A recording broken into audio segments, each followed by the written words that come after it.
du Saint-Esprit. Amen. Bienvenue dans ce temps de carême, le printemps de l'âme, comme nous autres orthodoxes aimons le nommer. Comme dans une liturgie céleste, après avoir demandé pardon à nos frères, le chant « Que toute chair humaine fasse silence » se fait entendre.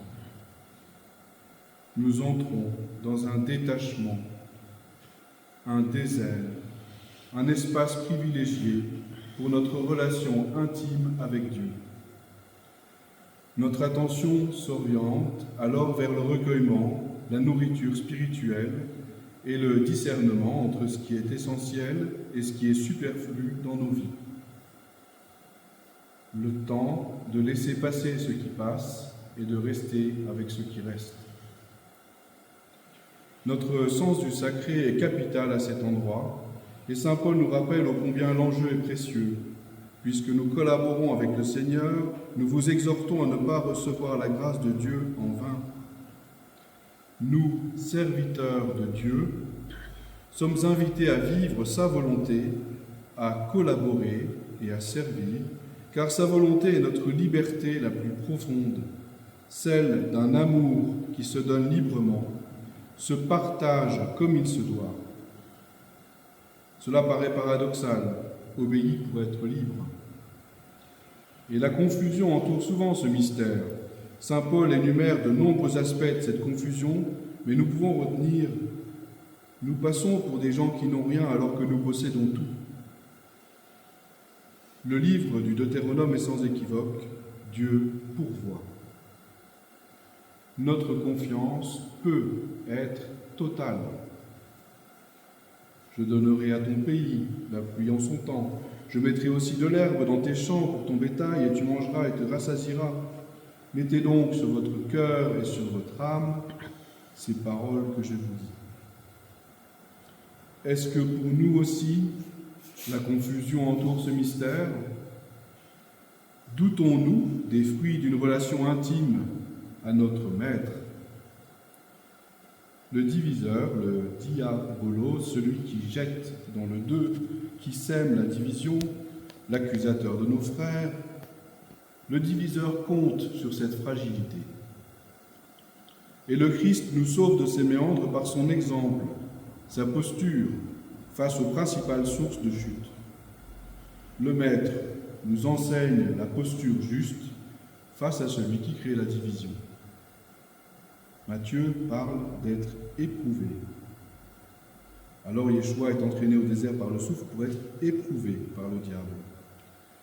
Dans ce désert où l'Esprit nous entraîne, où Dieu nous façonne, nous engendre à nous-mêmes, l'adversaire et l'épreuve peuvent favoriser une structure, une attitude chrétienne, un serviteur affermi.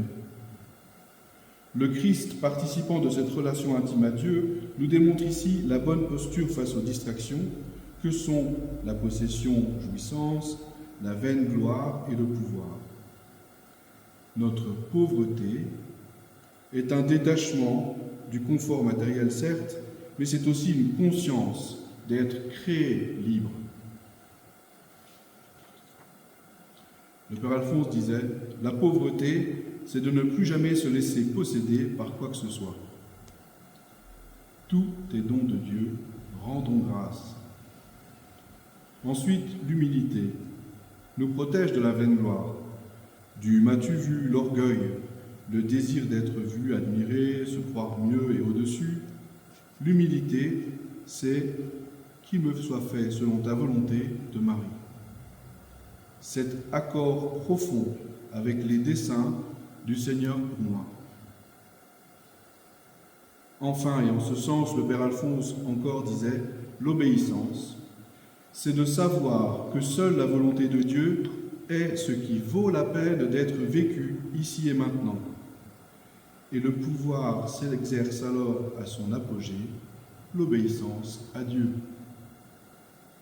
Ces trois tentations sont vraiment un enjeu de liberté, car le Christ veut notre émancipation de ces distractions, ce qui nous tire au dehors. nous voilant notre profondeur avec toute sa beauté, là où le regard reconnaît ce qui vaut la peine d'être vécu ici et maintenant.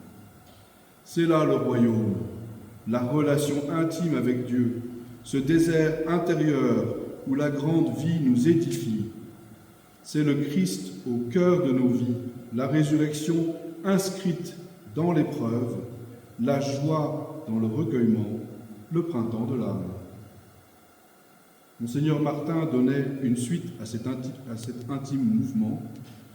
Vous êtes, nous sommes, enceinte du royaume, royaumisons ce monde. Au Seigneur soit toute gloire, puissance et honneur au siècle des siècles. Amen.